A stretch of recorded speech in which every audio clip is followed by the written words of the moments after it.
लोक शिक्षण संचालनालय के असेसमेंट सेल द्वारा विद्यार्थियों के लिए परीक्षा की दृष्टि से एक उपयोगी वन लाइनर बनाई गई है, जो कि परीक्षा के दृष्टिकोण से बहुत ही उपयोगी है। यदि इसका अध्ययन बच्चों के द्वारा किया जाता है या किया जाएगा तो निश्चित रूप से वो ऑब्जेक्टिव जो कि 30 नंबर का आना है उसमें अच्छे नंबर प्राप्त कर सकते हैं। आइए हम अध्याय 3 में दो चर वाले रैखिक समीकरण युग्म का अध्ययन करते हैं, जिसमें हम सर्वप्रथम इसकी अवधारणाओं पर आधारित महत्वपूर्ण तथ्य पर चर्चा करेंगे। सर्वप्रथम दो चर वाले रैखिक समीकरण युग्म को प्रदर्शित करने वाला मानक रूप है a1x + b1y + c1 = 0 और दूसरा a2x + b2y + c2 = 0 है, जहां x और y चर हैं, a1, b1, c1 और a2, b2, c2 उसके गुणांक हैं। चर और अचर के बारे में हम पिछली कक्षाओं में पढ़ चुके हैं। अगला, दो चर वाले रैखिक समीकरण युग्म का हल एक बिंदु होता है जो कि युग्म की दोनों रेखाओं पर स्थित होते हैं। मतलब दो चर वाले रैखिक समीकरण दो रेखाओं को प्रदर्शित करते हैं। ये रेखाएं जब किसी बिंदु पर एक दूसरे को प्रतिच्छेद करती हैं तो इस बिंदु का जो निर्देशांक होता है वो समीकरण का हल होता है। रैखिक युग्म की रेखाएं एक दूसरे पर प्रतिच्छेद करती हैं तो इस स्थिति में समीकरण युग्म का एक अद्वितीय हल होता है। मतलब यदि दोनों रेखाएं एक दूसरे को प्रतिच्छेद करती हैं तो इसका अद्वितीय हल होता है। इसका मतलब केवल और केवल एक हल होता है। इसी प्रकार अगला, एक रैखिक समीकरण युग्म जिसका हल होता है रैखिक समीकरणों का संगत युग्म कहलाता है। इस तरह से भी प्रश्न आते हैं कि बताइए कि समीकरण संगत है या असंगत है। तो इसी प्रकार आगे, रैखिक युग्म की रेखाएं समपाती का मतलब होता है एक समान, यदि दोनों में कोई अंतर नहीं है, समपाती का मतलब। तो रैखिक युग्म की रेखाएं समपाती होती हैं तो इस स्थिति में समीकरण के अपरिमित रूप से अनेक हल होते हैं एवं इस युग्म को दो चरों के रैखिक समीकरणों का आश्रित युग्म कहते हैं। अगला है, रैखिक समीकरण युग्म का आश्रित युग्म सदैव संगत होता है। ये ध्यान देने वाली बात है। ऑब्जेक्टिव टाइप में इस प्रकार के प्रश्न अक्सर आते हैं। रैखिक समीकरणों का युग्म आश्रित युग्म सदैव संगत होता है। ये सब फैक्ट जो है वो लर्न होने चाहिए सभी बच्चों को। यदि सभी बच्चों ने इसको अच्छी तरीके से लर्न कर लिया तो निश्चित रूप से वो परीक्षा में इस प्रकार के प्रश्नों को हल कर पाएंगे। अब अगला फैक्ट है, दो चर वाले रैखिक समीकरण युग्म की रेखाएं समांतर होती हैं। यदि दोनों रेखाएं समांतर हैं तो इस स्थिति में समीकरणों का कोई भी हल नहीं होता है। मतलब यदि रेखाएं प्रतिच्छेद करती हैं तो हमने क्या बताया, समीकरण का अद्वितीय हल होता है। संपाती होती हैं तो समीकरण के अपरिमित रूप से अनेक हल होते हैं। और तीसरा, यदि रेखाएं समांतर होती हैं, मतलब एक दूसरे को प्रतिच्छेद नहीं करती हैं, तो ऐसी स्थिति में समीकरण का कोई भी हल नहीं होता है। इसी प्रकार आगे बढ़ते हैं। रैखिक समीकरण युग्म जिसका कोई हल नहीं होता है, रैखिक समीकरणों का असंगत युग्म कहलाता है। मतलब दो कंडीशन में समीकरणों का संगत युग्म होता है और एक कंडीशन में असंगत युग्म होता है। संगत किसमें होता है, जब रेखाएं एक दूसरे को प्रतिच्छेद करती हैं, और दूसरा जब रेखाएं संपाती होती हैं, तब समीकरण संगत युग्म होता है। और जब रेखाएं एक दूसरे के समांतर होती हैं, अर्थात कोई हल नहीं होता है, तो समीकरणों का असंगत युग्म कहलाता है। अब आइए रैखिक समीकरण युग्म में कुछ स्थितियां होती हैं उस पर चर्चा करते हैं। समीकरण a1x plus b1y plus c1 बराबर 0 है और a2x plus b2y plus c2 बराबर 0 में निम्न स्थितियां उत्पन्न हो सकती हैं। पहली स्थिति, a1 बटे a2 बराबर नहीं है b1 बटे b2 के। इस स्थिति में समीकरण युग्म संगत होता है एवं समीकरणों का एक अद्वितीय हल होता है तथा रेखाएं प्रतिच्छेदी होती हैं। इनसे तीन स्थितियां आ रही हैं। यदि a1 बटे a2 बराबर नहीं है b1 बटे b2 के, तो समीकरणों का संगत युग्म होगा, समीकरणों का अद्वितीय हल होगा और रेखाएं प्रतिच्छेदी होंगी। ये तीन चीजें हैं। अब अगले चरण में, यदि a1 बटे a2 बराबर b1 बटे b2 बराबर नहीं c1 बटे c2, तो इस स्थिति में रैखिक समीकरण युग्म असंगत होता है। और असंगत के लिए पहले हम पढ़ चुके हैं।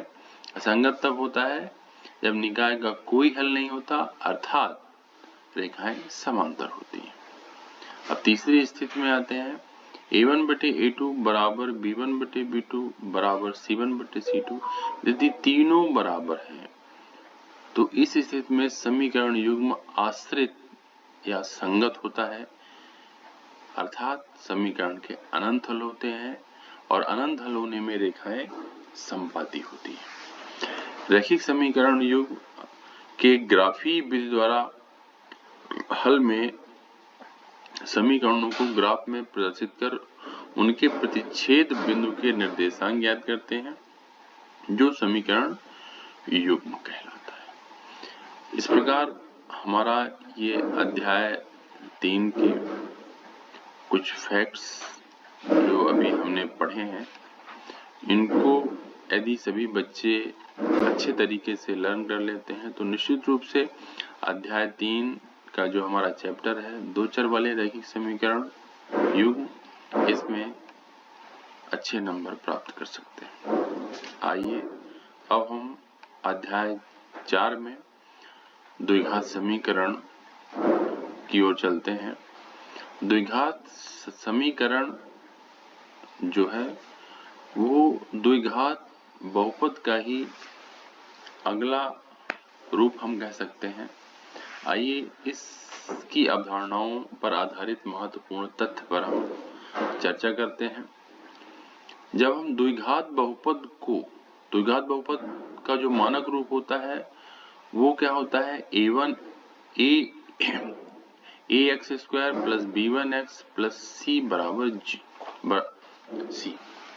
यदि हम इसको 0 के बराबर कर देते हैं तो ये द्विघात बहुपद द्विघात समीकरण हो जाता है। अर्थात जब हम द्विघात बहुपद को 0 के तुल्य कर देते हैं तो हमें द्विघात समीकरण प्राप्त हो जाती है।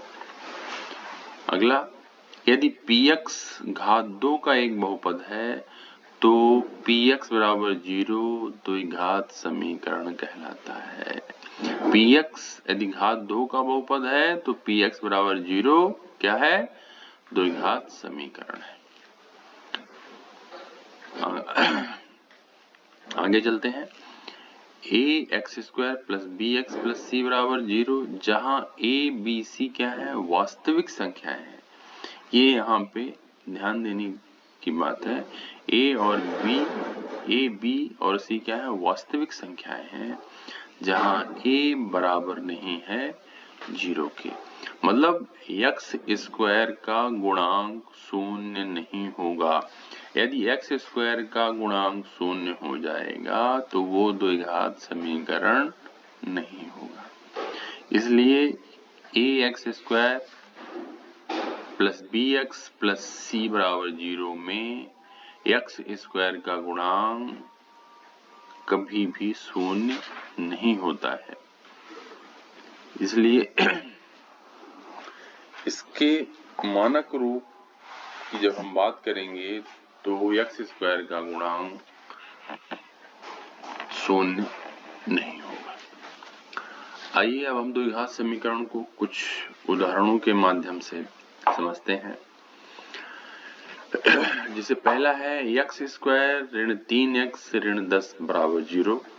दूसरा है 2x² धन x ऋण 300 बराबर 0। तीसरा है 2x² ऋण x धन 1/8 बराबर 0 आदि। अब द्विघात समीकरण का हल हम दो विधियों से करते हैं। पहली विधि है हमारी गुणनखंड विधि और दूसरी है सूत्र विधि।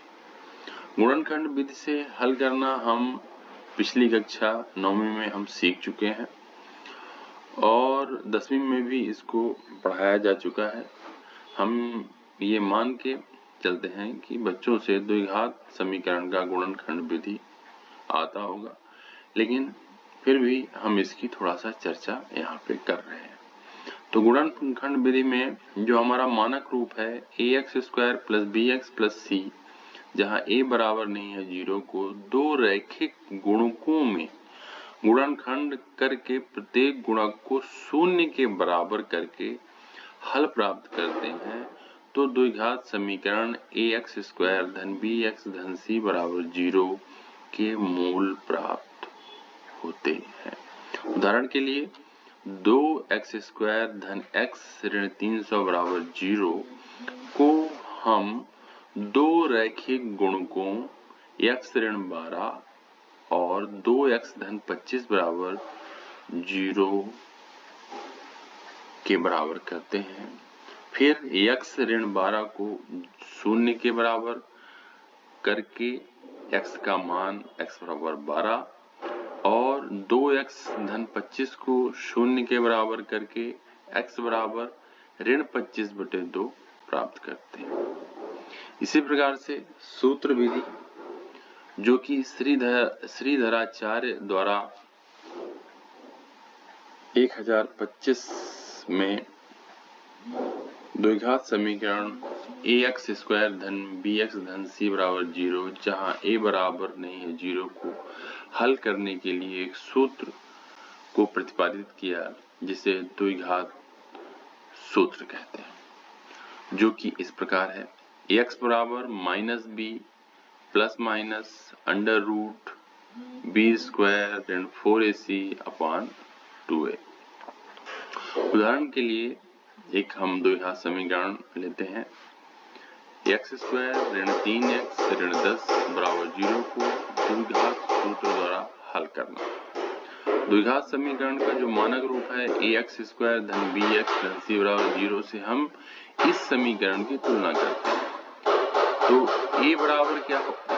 1 होगा, b बराबर ऋण 3 होगा और c बराबर ऋण 10 होगा। अब हम इन मानों को a, b और c के मानों को, जो ये सूत्र है अपना x बराबर -b plus minus under root b² minus 4ac, यहाँ पे ये बताना आवश्यक है कि जो b² माइनस 4ac है इसको हम विविक्त कर भी बोलते हैं, जो कि हम आगे इसके बारे में चर्चा करेंगे। बट तो यदि हम इस सूत्र को इस प्रकार से भी पढ़ लें, x बराबर minus B plus minus under root D बटे 2a, तो भी सही होगा। अभी हम इसमें इसका मान इसमें रखते हैं, ऋण 3 धन ऋण, फिर अंडर रूट बी का मान रखा ऋण 3 का होल स्क्वायर, ऋण 4 a का मान 1, c का मान ऋण 10 बटे 2a, a का मान 1। इसको हल करते हैं तो x बराबर 3 धन ऋण अंडर रूट 9 धन 40 बटे 2 प्राप्त होता है। इसके बाद जब आगे हल करते हैं तो 3 धन ऋण 49 बटे 2, जहाँ 49 का वर्गमूल 7 आता है, 3 धन ऋण 7 बटे 2 प्राप्त होता है। अब इसके बाद चूंकि यहाँ पे 3 धन ऋण 7 बटे 2 है, तो एक बार हम धन चिन्ह लेते हैं, धन चिन्ह लेके x का मान ज्ञात करते हैं, और दूसरी बार ऋण चिन्ह लेकर x का मान ज्ञात करते हैं। पहली बार हम धन चिन्ह लेते हैं और x बराबर हमें प्राप्त होता है 3 धन 7 बटे 2 यानी 10 बटे 2 बराबर 5। अब हम ऋण चिन्ह लेते हैं तो x बराबर हमें मिलता है 3 ऋण 7 बटे 2 अर्थात ऋण 4 बटे 2 बराबर ऋण 2। अतः यहाँ पे हमें x का मान प्राप्त हुआ 5 और ऋण 2। आइए जो हमने श्रीधराचार्य सूत्र या द्विघात सूत्र में जो सूत्र अभी हमने पढ़ा था b² माइनस 4ac, इसी को हम विविक्त कर कहते हैं, और हम अगले चरण में इसी विविक्त कर के बारे में चर्चा करेंगे। तो द्विघात समीकरण का विविक्त कर d बराबर b² माइनस 4ac होता है, जहां a b c द्विघात समीकरण ax² धन bx धन c बराबर 0, जहां a बराबर नहीं 0 के क्रमशः x² का गुणांक, x का गुणांक और अचर पद है। द्विघात समीकरणों के मूलों की अब हम प्रकृति के बारे में यहाँ पे चर्चा करेंगे, जो विविक्त कर पर ही डिपेंड है। तो यहाँ पे द्विघात समीकरण का जो मानक रूप है हमारा वही है ax² धन bx धन c बराबर 0, जहाँ a बराबर नहीं है 0 में। यदि यहाँ से यदि हम पढ़ते हैं, यदि b² माइनस 4ac 0 से बड़ा होता है, यदि विविक्त कर b² minus 4ac greater than 0 0 से बड़ा होता है, तो भिन्न वास्तविक मूल प्राप्त होते हैं। अगले चरण में यदि हम b² माइनस 4ac 0 के बराबर मिलता है, 0 के बराबर होता है अर्थात d बराबर 0 मिलता है, तो मूल कैसे होते हैं? दो वास्तविक एवं बराबर मूल प्राप्त होते हैं। तीसरी स्थिति में यदि b² minus 4ac less than 0 अर्थात d 0 से छोटा है, तो कोई वास्तविक मूल नहीं होते हैं। उदाहरण के लिए द्विघात समीकरण 2x² ऋण 3x धन 5 बराबर 0 के मूलों की प्रकृति ज्ञात करना है, जिसको हल करने के लिए हम इसके मानक रूप ax² धन bx धन c बराबर 0 से तुलना करेंगे और a, b और c का मान ज्ञात करेंगे। तो सर्वप्रथम a बराबर हमें क्या मिला? 2, b बराबर ऋण 3 और c बराबर 5 मिला। अब d बराबर विविक्त कर क्या होता है? b² माइनस 4ac होता है। तो b² में b की वैल्यू ऋण 3 का होल स्क्वायर हो गया, ऋण 4ac, यहाँ पे 4 रखा यानी 4 गुणे a का मान 2 रखा, c का मान 5 रखा, तो हमें यहाँ पे प्राप्त हुआ ऋण 3 का वर्ग 9, ऋण 4 में 2 का गुणा फिर 5 का गुणा, तो 4 दूनी 8 पंचे 40, तो 9 ऋण 40, तो हमें ऋण 31 मिला, जो कि 0 से छोटा है। ऋणात्मक अंक शून्य से सदैव छोटे होते हैं, तो ऋण 31 less than or equal to 0, अतः द्विघात समीकरण 2x² ऋण 3x धन 5 बराबर 0 के कोई वास्तविक मूल नहीं होंगे। इस प्रकार से अपनी किताब में बहुत सारे उदाहरण हैं जिनको क्लास में हमारे शिक्षकों द्वारा आप लोगों को पढ़ाया गया होगा। इस प्रकार से हम विविध कर के माध्यम से समीकरण के मूलों की जानकारी प्राप्त कर सकते हैं। हमें पूर्ण विश्वास है कि बच्चे इसका बारीकी से अध्ययन करेंगे, लर्न करेंगे, और यदि बच्चे इसको अच्छे ढंग से लर्न कर लेते हैं तो निश्चित रूप से ये वन लाइनर बच्चों के लिए बहुत उपयोगी होगा और बच्चे अच्छे नंबर प्राप्त कर सकते हैं। धन्यवाद।